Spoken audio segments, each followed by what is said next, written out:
Hey Credit Warriors, welcome to the show. And Capital One has released not one but two new credit cards aimed at students, okay? And this could be a really great opportunity for students to get a credit card that earns a bit more cash back, one of them in particular, a bit more cash back than you would actually normally earn as a student, because students just cannot get accepted for cards like, Chase Sapphire Preferred or, Amex or Citi or whatever normally, okay, or even other Capital One credit cards. So let's actually take a look at these two new credit cards alongside Capital One's current student offering, the Capital One Journey on the right. Okay, they've had that one for years. But then on the left, you can see the Capital One Savor One card for students and also the Capital One Quicksilver card for students. So what you notice is that these are not 100% brand new products, but they are student versions of two existing credit cards, okay? And basically the only difference is that they do not have a sign-up bonus. So if you are a student who wants one of these cards, but you cannot get it because your credit is not good enough and you don't have a high income or whatever, it's a great opportunity. You just have to get it without a sign-up bonus. You can get the student version, okay? So we're gonna go through these in detail, but first of all, we'll just take a look at what Capital One currently offers, all right? And that is the Capital One Journey student credit card, okay? So, it's a pretty cool card, all right? It's 1% cash back on everything, okay? You wouldn't really expect that much more for a student card. You also get a $60 streaming subscription credit, okay? And that's $5 per month, so that would pay about half or a third of a Netflix subscription, something like that. You also get automatic credit limit increases and stuff like that. So it's, for building your credit. So now let's look at the student version of the Savor One, all right? And this card looks, looks pretty good. So basically the Savor One, it's the no annual fee version of the Savor. Now the Capital One Savor gives you 4% back on dining, but it does have a $95 annual fee. They build it as a credit card for foodies, all right? It's a pretty cool card. So anyway, the Savor One, it has no annual fee and it earns 3% back on dining and also entertainment streaming services and grocery stores, which is actually really cool. So those are the two biggest spending categories, I would say, dining and grocery stores, all right, for a lot of people. So 3% back in those two categories could be really valuable. Now, in a little bit later in the video, we will look at some other like rival cards to this, okay, because this isn't the only thing out there that can enable students to earn quite a bit of cash back. So there are some other rivals and we'll help you weigh up which one, could be right. So anyway, so when you're thinking about getting this card, you'll notice that the credit level is fair, okay? You need to have fair credit for this card, and we'll have a look at what Capital One means by that. These are their credit level guidelines, all right? So for fair credit, either I've defaulted on a loan in the past 5 years, all right? Probably most students haven't defaulted on a loan, all right? Because, maybe they got a student loan, but I'm sure they haven't defaulted on it because they're still at university, right? They're not having to pay it yet. So that's probably not them, okay? Or I have a limited credit history. Yeah, that would be a student. I've had my own credit card or other credit cards for less than 3 years, or other credit for less than 3 years. So that could include student loans, I'm guessing.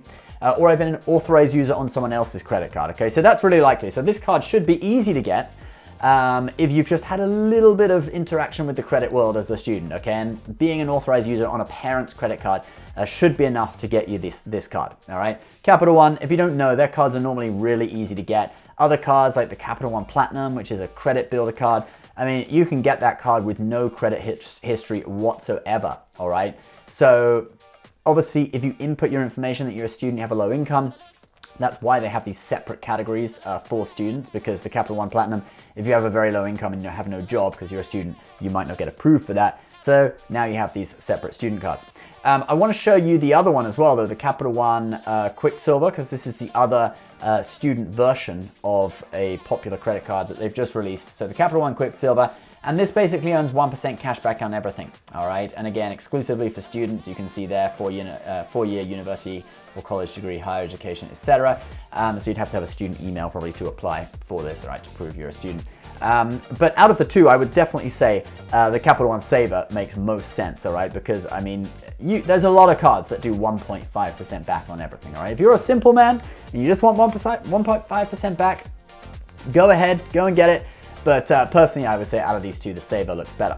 But I do want to show you what else is on the market, okay? What Capital One is competing with here, because there are some actually other reasonable student cards out there. And one of them is, well, there are two of them actually from Discover. But the one I really like is the student cashback card from Discover. Now this earns 5% back at a load of different places that you shop. But it is rotating quarterly categories, okay, like the Chase Freedom, City Custom Cash, etc. And we can have a look at what the quarterly categories currently are. I have this on the next slide, actually. Here we go. So this quarter, July to September, it's restaurants and PayPal.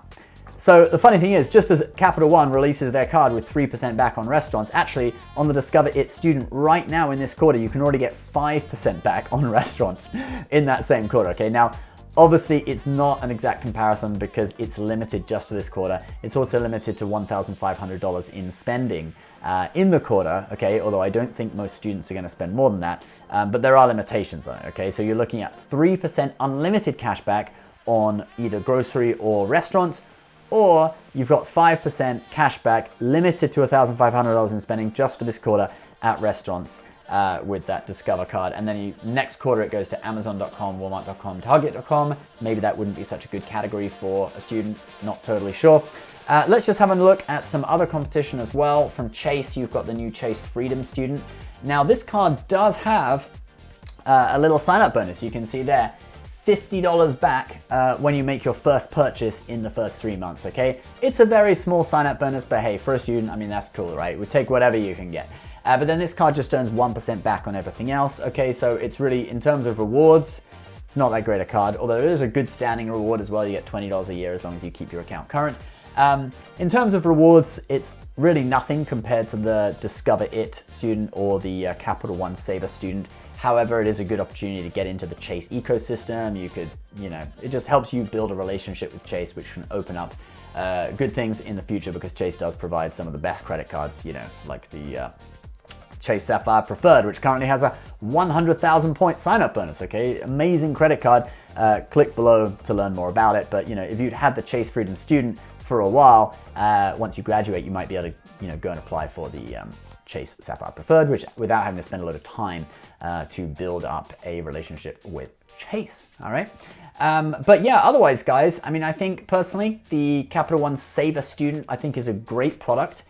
Basically, it's just the Savor One student. Basically, it's just the Savor One, but without the sign-up bonus. But hey, you still get 3%. So I would say out of the two that were released today, the Savor One student would really be the one that I would be recommending to people if they are interested in getting a Capital One student credit card. Otherwise, you can have a look at the Discover It student if you want that slightly higher cashback rate of 5%.